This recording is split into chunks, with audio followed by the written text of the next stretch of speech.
Communist പാർട്ടിയുടെ പരസ്യപ്രവർത്തന സമ്മേളനം എവിടെയാ നടന്നേന്ന് നിങ്ങൾക്കറിയോ? അത് നമ്മളെ കണ്ണൂരിലാണ്. പിണറായിലെ പാറപ്പുറം എന്ന് പറഞ്ഞ സ്ഥലത്താണ് ഈ സമ്മേളനം നടന്നത്. ഞാൻ സ്ഥലം കാണിച്ചു തരേ. കമ്മ്യൂണിസ്റ്റ് പാർട്ടി പിറന്നു വീണത് ഈടെയാണെന്നാണ് പറയുന്നത്.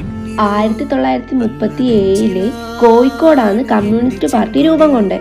പിന്നെ ഇതിന്റെ പരസ്യ പ്രവർത്തന സമ്മേളന പ്രഖ്യാപനവും 1939 പിണറായിലെ പാറപ്പുറത്ത് നടന്നു. ഇതാണ് ബാലേട്ടൻ. ഇവരാണ് എനിക്കിതെല്ലാം പറഞ്ഞു തന്നിട്ടുണ്ടായത്.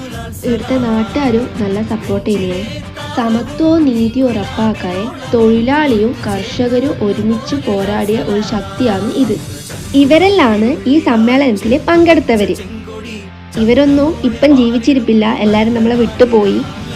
ആദ്യം കോൺഗ്രസ് സോഷ്യലിസ്റ്റ് പാർട്ടിയേനു, പിന്നെ അത് കമ്മ്യൂണിസ്റ്റ് പാർട്ടിയായിട്ട് മാറുകയാണ് ചെയ്തത്. ഡിസംബർ മാസം അവസാനത്തെ ആഴ്ചയാണ് ഇവിടെ പരിപാടിയെല്ലാം ഉണ്ടാവല്. എന്നാ പിന്നെ ശരിയപ്പാ, ഓക്കെ ബൈ.